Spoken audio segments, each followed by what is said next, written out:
Welcome to the Rugby Obsession Deep Dive. Hello.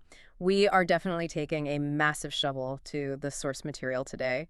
One of the biggest announcements in, modern rugby has just dropped. It really has. It feels big. Yeah, it signals a return to a grand tradition, and we really need to unpack the excitement, the history, and maybe the potential high-stakes logistical headache it brings with it. Definitely headache potential there. Before we dive into all the details of this All Blacks tour, please make sure you're subscribed to Rugby Obsession right now. You really don't want to miss any of our in-depth analysis on what looks like a monumentally important tour. Absolutely.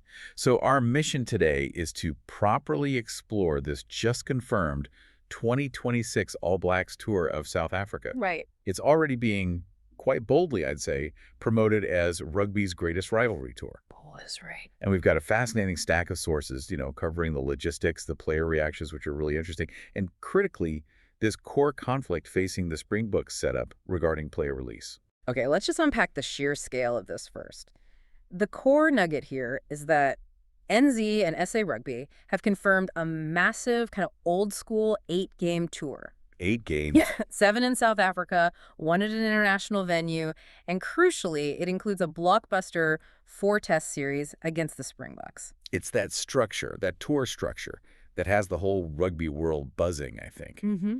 It confirms this, wonderful, almost nostalgic return to a classic touring format, something we just haven't seen for decades, really, outside of a British and Irish Lions series. Right, where the touring side plays matches against, provincial or club teams building up to the tests. Exactly. And those local opponents, they're what gives this whole thing its texture. So who are they playing? The All Blacks will be facing all 4 of the United Rugby Championship teams. So the Bulls, Lions, Sharks, and the Stormers. Okay, the Big Four. So this isn't just a series then. It's more like a national immersion for the All Blacks. That's a good way to put it. That depth defines the revival. Mm-hmm. And it also gives us the why now question. Oh. Our sources quote the All Blacks coach, Scott Robertson.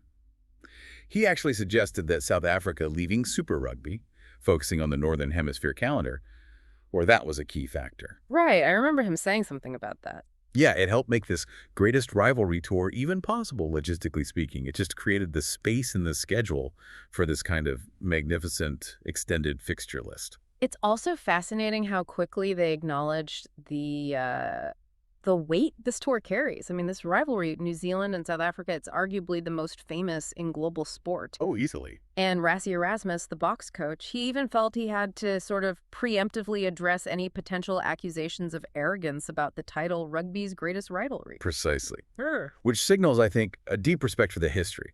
Erasmus clearly wants to set the tone. This is about acknowledging the shared legacy, the quality of the contest, not just, hubris before the tests.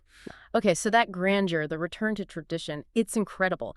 But it immediately brings up a really thorny question, doesn't it? About the modern calendar player welfare. The reality check. Exactly. This is where we hit that logistical bump. Erasmus has already voiced pretty significant concerns, setting up what seems like the central conflict of the tour. He's really unsure about releasing his top Springbok players for these midweek club games. Yeah, and this is where you need that historical context. Because historically, midweek games on these big tours, they often, the phrase used is they degraded into one-sided affairs. Right. And that's precisely because the local clubs have to release their best players to the test side.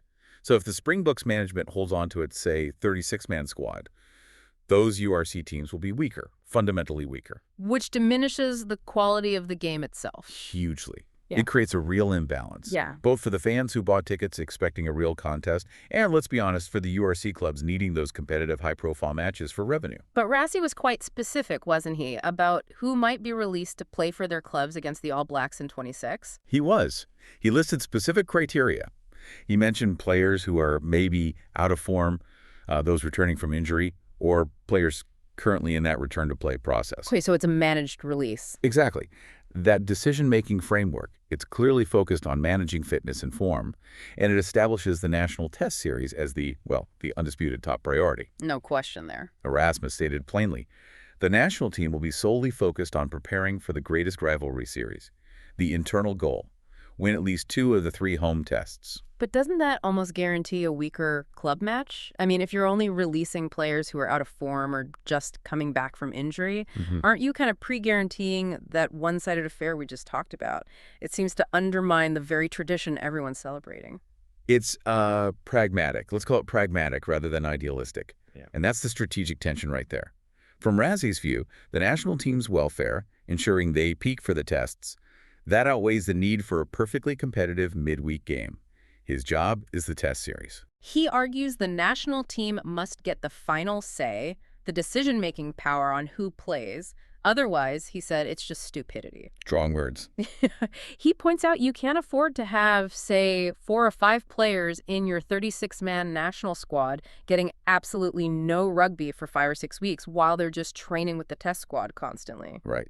So his proposed solution to this dilemma, it's fascinating. Yeah. It really requires understanding modern high-performance demands. What did he suggest? He suggested letting those fringe national players train really intensely with the Springbok squad, say Monday and Tuesday, then release them to play for their URC clubs on Wednesday night. Wow, that schedule is incredibly tight, especially for recovery in a contact sport. It is. You're asking a player, maybe one coming back from injury, to do 2 intense national team sessions, which are often harder than club sessions, then play a full-on physical match against the All Blacks on Wednesday, and then be back in the national camp Thursday. That's the balancing act, a very delicate one. It ensures the player gets game time, stays match fit, fulfills the club's fixture need. But it puts immense pressure on the medical staff and the player. Huge pressure. Yeah, the national setup is basically sacrificing recovery time for those guaranteed game minutes for their fringe players. This is the kind of analysis that goes way beyond the headlines. And if you are enjoying this deep dive, please make sure you are subscribed to Rugby Obsession. You won't want to miss our ongoing analysis of this huge logistical challenge. It really is a zero-sum game, isn't it, between the clubs and the national management? Seems like it. And while that conflict over logistics is serious, we have to pivot back to the just tremendous excitement this whole thing has generated. You see it in the player reactions. Oh, definitely. Springboks captain Siya Kolisi, for example, he highlighted how thrilled he is. He noted he's only heard stories of tours like this from older players. For this current generation, it's completely new. Kolisi really captured the spirit, didn't he? He observed the rivalry is always big and tight, mentioning the 2 really intense games against the All Blacks just this year. Yeah, those were close ones. And that inherent drama, that competitiveness, it's just going to be multiplied over a 6-week tour traveling across the country. And Kolisi also stressed the sort of cultural and community side of it, too. Right. He believes New Zealanders will get to know South Africa better, interact with the public outside the stadiums, experience that local support. Apparently, many current All Blacks have never even been to SA for an extended Super Rugby tour. So it's a genuine cultural exchange wrapped up in top-level sport. Exactly. But that cultural exchange is key, yeah, but the commercial success really relies on the competition level, doesn't it? That's the tricky part. And this is where we should probably bring in some context from, say, the 2024 Wallabies debate during the Lions series in Australia. Okay, what happened there? Well, the Lions CEO, Ben Calvely, he was extremely firm. His stance was that Wallabies players had to be released for those midweek games. Why was he so insistent on that? Because the tour is a massive commercial package. Calvely argued that competitive fixtures were, well, non-negotiable. Not just for the spectacle or even team performance, but crucially for the fans, the partners, the broadcasters. The money side. Essentially, yes. These commercial stakeholders, they pay premium prices assuming a high-quality product. The actual tour agreement mandates that the host union ensures competitive fixtures. Okay. So that underscores why Rassie Erasmus's reluctance is such a massive factor for the 2026 tour agreement. Exactly. If the All Blacks fly all the way over and the URC games are just glorified training runs because Rassie wants to protect his test team, it massively diminishes the commercial value. And could lead to significant friction Right. with the organizers, partners, even the All Blacks themselves. That Lions parallel, it provides a critical benchmark for these 2026 negotiations. You have the Springboks prioritizing national success in the 4 tests, viewing the midweek games almost as developmental chances for fringe guys. But the tour itself, commercially, it relies on those club fixtures being competitive enough to satisfy everyone paying for the full 8-game package. This tension, national pride versus commercial viability, That's the absolute core conflict of 2026. It's a fascinating strategic dilemma, especially because Rassie's proposal releasing injured or out-of-form players, you could argue it's just managing the optics, not really solving the core problem of competitiveness. It's the ultimate expression, perhaps, of the modern rugby landscape, where test successes become the sole measure of achievement, sometimes at the expense of these traditional touring formats. Okay, so to kind of wrap up this deep dive, the 2026 tour is undoubtedly a magnificent, exciting return to a grand rugby tradition. Huge positives. But the Springboks face this incredibly delicate, high-pressure balancing act. They need to somehow honor the club competition format while making absolutely sure their test team is perfectly prepped for that four-test greatest rivalry series. It's a truly fascinating tension. History, commerce, national ambition, all colliding. So, given everything we've just explored from the sources, what stands out most to you listening? Should the national team always get absolute priority, ensuring test success above all? Or should the clubs, and maybe the tour organizers, demand genuinely competitive fixtures to honor the tradition and, well, the commercial contracts? We'd love to hear your thoughts on that. It's a really high-stakes dilemma. Definitely. Let us know. And maybe here's a final thought for you to mull over.